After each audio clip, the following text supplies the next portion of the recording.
This is Walt Disney World Today. Give us 5 minutes and we'll give you the world. It's Monday, February 20th, 2006, and this is episode number 64 of Walt Disney World Today. I'm Matt Hochberg from MGMstudios.org. Today's podcast is full to the brim, so let's quickly introduce everyone before someone spills out. We've got Mike Scopa. Welcome, Mike. Welcome to the International Space Training Center. You're here to train for the greatest adventure in the history of mankind. Can I opt Did they out give you and go Botox to before you said that? We've also got the most electrifying man in trip planning today, Len Testa of TouringPlans.com. Welcome, Len. Hey, guys. And we have, special today, the winner of February's Listener of the Month contest, Sarah Orrs. Welcome, Sarah. Hello.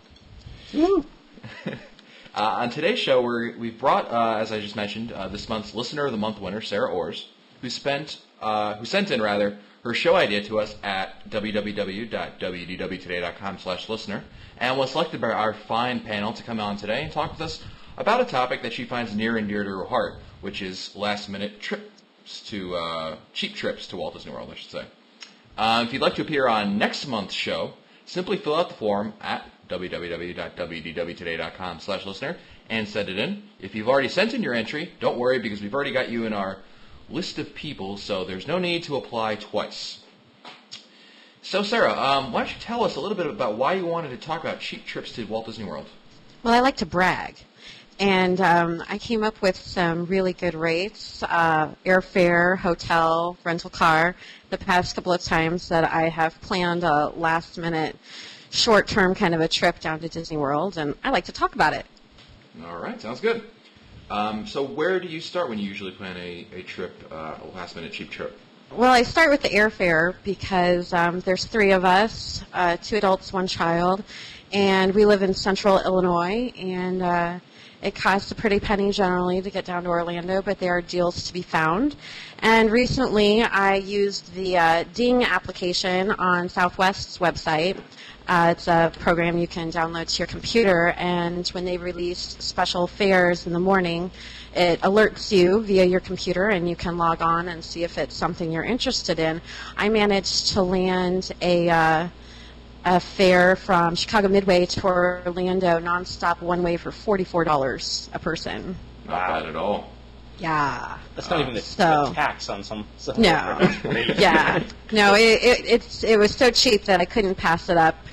So we decided, they release the fares in the morning, and they give you generally about 8 to 10 hours before they shut them down. And this was on Super Bowl Sunday, so we're scrambling around, comparing our schedules, looking at calendars, seeing if we could swing it and when, and we managed to figure it all out. So we are going down for the first of the Star Wars weekends this May, and surprising our 5-year-old with his 3rd trip to the Disney World Resort area.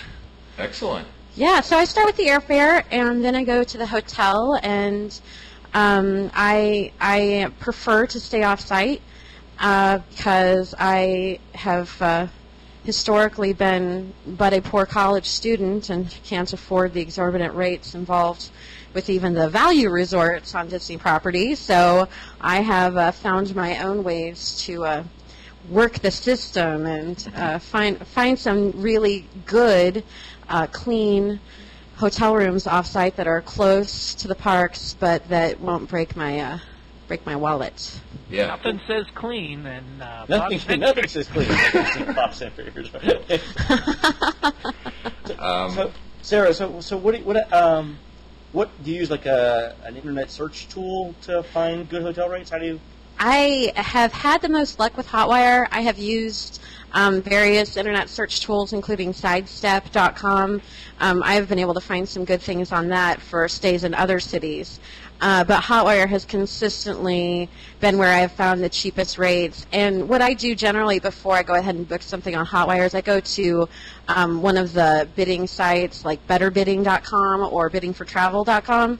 I go to those and kind of compare. And for those who aren't familiar, you you look up the amenities, like, say, Hotwire says it's a 2.5-star hotel, main gate area, swimming, fitness, whatever, for example, and then you look up on their charts on these bidding websites, and then they can tell you an approximation of what it might be. So then I go to TripAdvisor.com and look up reviews of the various resorts if I'm not familiar with them, and then kind of just go with it and hope for the best. And so we did that last August. We planned a quick trip and ended up at the Best Western Lakeside, which is formerly known as the La Quinta Lakeside. That's right there on Earl of Bronson.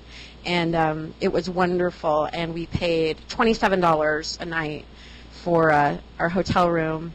And it was great. It was absolutely perfect. And yeah, I know, it's outrageous, but we're staying there again this time in May when we go down because it was so perfect. The Best Western Lakeside? Yes, the Best Western Lakeside. Did you use Hotwire for that as well? I did, both times, last August and this May. Last August it was 27, and this May it was 31 a night. Have you, Sarah, have you considered, I know you use Hotwire a lot, which is, Hotwire is often referred to as a poor man's Priceline. Right. Yeah. No, I've used Priceline quite a bit, but not for Orlando area hotels, just because, I don't know, various reasons. I've had a lot of luck with Priceline for Chicago and Los Angeles, Seattle. Okay. But, yeah, I've just never used it for an Orlando hotel for one reason or another. Hotwire you really can't go wrong with in terms of finding, you search by zone, so it's not like you're, slammed anywhere. And they're all use name brand hotels. So you're not going to be stuck at Bob's Motor Inn or something like one of those right. stacks. No hotels that could double for a horror movie.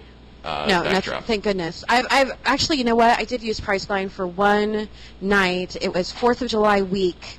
I think it must have been July 3rd in Kissimmee, and we got a room at a Days Inn. And the thing with Priceline is they are basing on a 2-person occupancy, and our son was 3 at the time. Well, we ended up, it's 4th of July week. They were totally full. We ended up, I think we paid maybe $57 for that room for one night, and that's all we needed was the one night, but it was just one king-size bed. So the 3 of us got cozy. But, that's kind of one of the downfalls of Priceline. But, yeah, I take that back. I have used that before. All right. And now when you go down, Sarah, do you usually rent a car? Yes. Yeah, we always rent a car. I have some control issues, so I don't like to rely on I don't like to rely on free shuttles or whatever. I have to be there, at least 25 minutes prior to the gate opening, and I want to see the show. I want to get in there and walk right onto Space Mountain. You're preaching to the choir on this one. I know. I know. I'm sure there are tons of people listening to this going, "Oh, so you get there early." Yeah. Well, any student of the unofficial guide would know that. That's like step one. Where do you normally rent cars from? Dollar was the most recent. I actually got a really good deal on Dollar last August. I was able, after just going back to the website every day and punching in my information and seeing what came up, I was able to score a $13 a day rate, which I think is a fluke, but it worked. So like a Neon or like the Hyundai. You know what? It's kind of funny. I signed up for their their fast renter thing or whatever, right?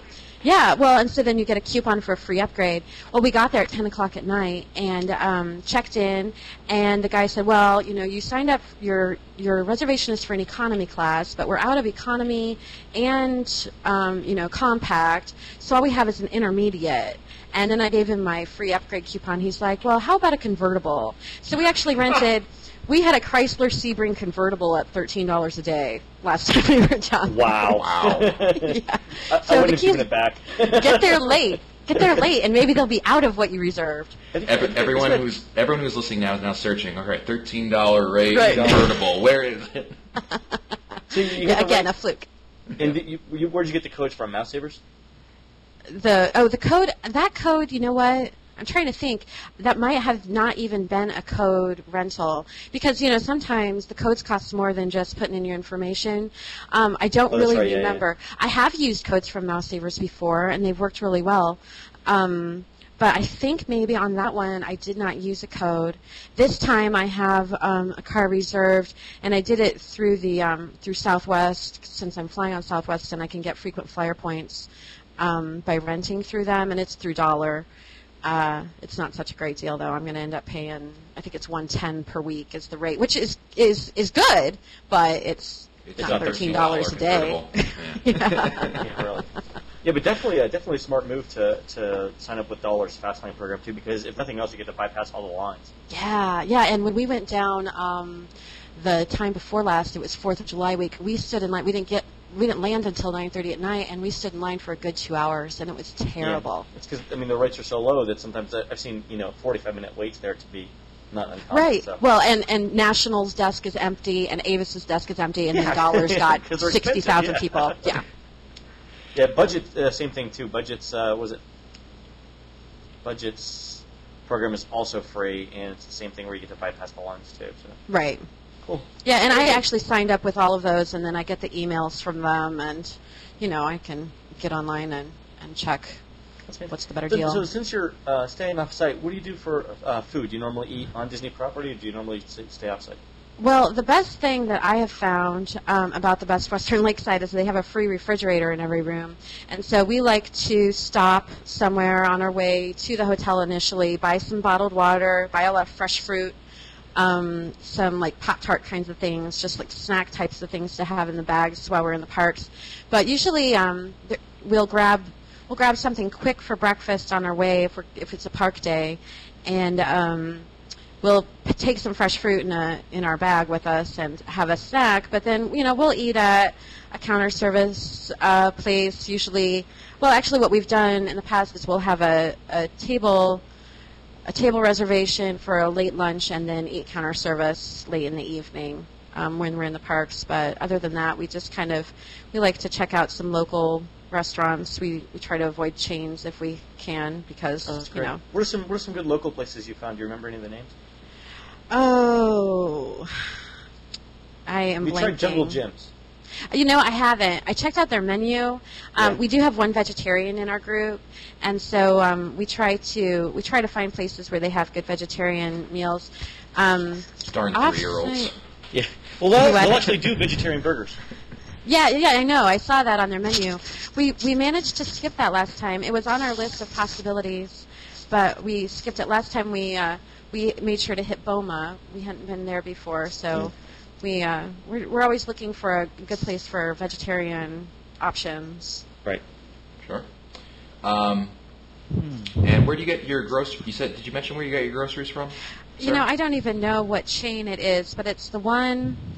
It's the one on 192 that's on, I believe it's the south side of the highway, and there's a Dairy Queen. It's like a strip mall. There's a Dairy Queen and a deep dish pizza place. Publix? Yeah, it must be a Publix. I don't know. We've gone there. I don't know. It's not good, is it, Sarah? No. No. I even research grocery prices. But, no, we've gone to Publix, and then we've gone down the road to that Super Walmart before, but it's just not worth it to me to drive that far out of the way. Sure. Yeah.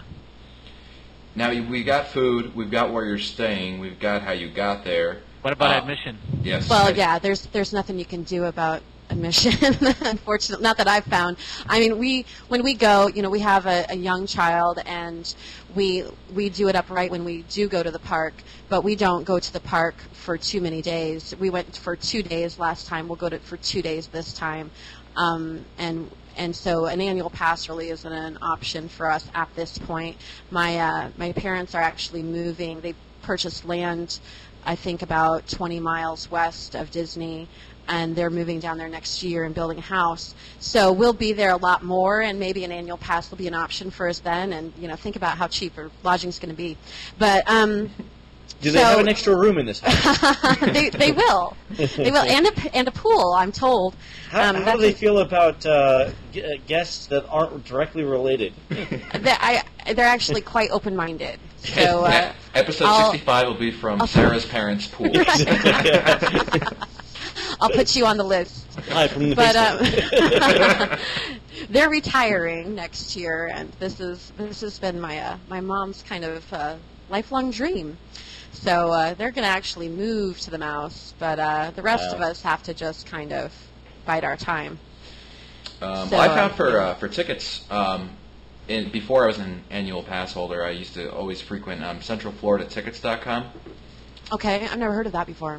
Their service, I found them. They have an office somewhere in Kissimmee over there. But what's great about them is once you're in their little database, they'll email you deals, and they tend to have. I mean, they're fairly reputable in terms of ticket resellers. They're not like those shady kind of guys that make you go to either they're off of eBay or something like that, or they're bought, or they make you go to a timeshare thing or anything like that. So I found them to be. Len, you like Maple Leaf tickets? Is that right? I mean, I like the big three. I like Maple Leaf Tickets and the Official Ticket Center, because I've actually spoken to those guys when Magic Your Way tickets first came out. They walked me through all the options. We called back and did test calls with them. Everyone was pretty competent. And then Oddly, Ticket Media never called us back. That's why they're not listed in the book. But I've been hearing good things about them lately too, so they're fine, I'm sure.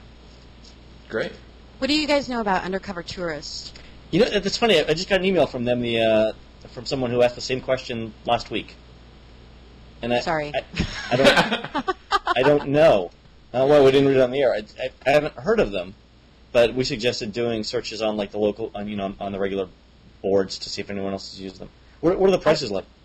I have it written down here somewhere. I think that I found them through Mouse Savers. I think that was from an email that she sent out that had some, like, a special link. The Undercover Tourist, let me see. They've got, I don't know if I'm supposed to even, talk about it. You can get a 5-day, no expiration hopper for $274. And they've got, they've got a 10-day, no expiration hopper for $375.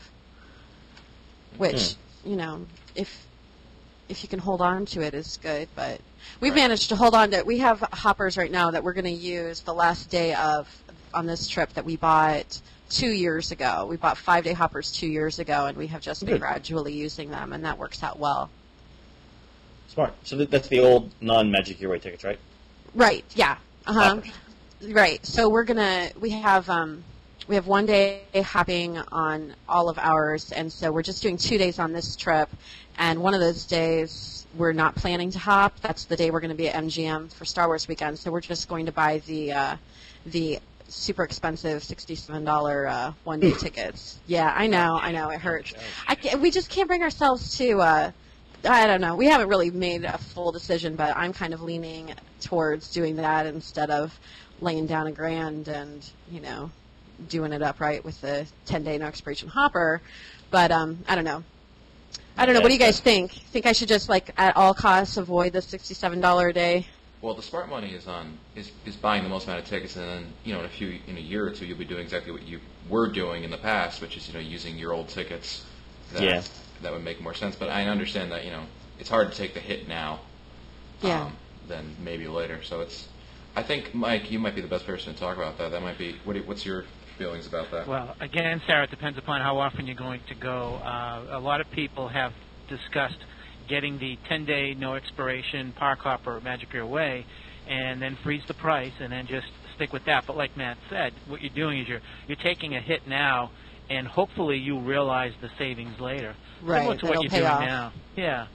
So a lot of people do that. And then when you get to the point though that you would purchase a 10-day Magic Your Way pass and use those 10 days within a 365-day window of time, then you start thinking, well, wait a minute now, maybe I should consider the annual pass. Right. That if you're actually staying on site, where the discounts are pretty substantial. I think I booked Value Resorts in March. I think I'm saving $25 a night, so $100 over 4 nights at the values just by having an AP discount.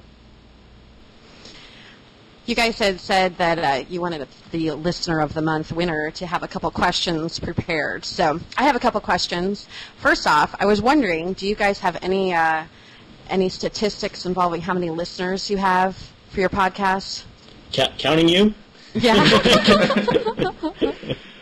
It's pretty difficult to tell because of the nature of podcasts. Right. I can't give you a real number. I can tell you that we're in the top 5 in iTunes travel section for podcasts. Oh, cool. It's to give you numbers, it's really tough to say.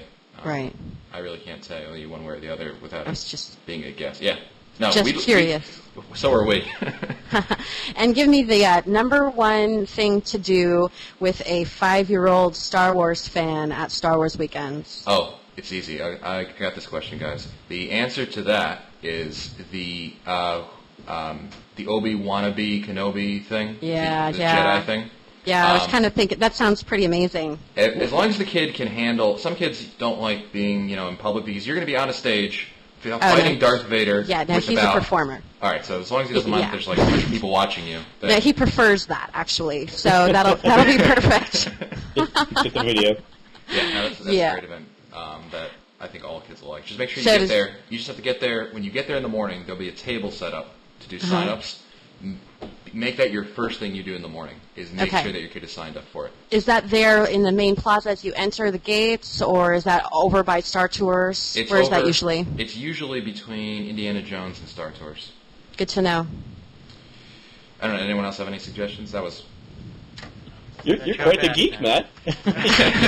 Well, I do know a thing or two about the studios. That's true. All right, yeah, good cover. Anyway, well, Sarah, we'll have to have you back on after your trip to let us know how it went. That'd be great. Thanks so much for having me on, guys. This was a lot of fun. Absolutely. And I think Sarah told us that she wanted to plug mgmstudios.org on her way out. Oh, I did. As a matter of fact. Do you have anything to plug, Sarah? Any website? Any? No, afraid not. Maybe. Would you like to say something nice about Disney's Top Century Resort?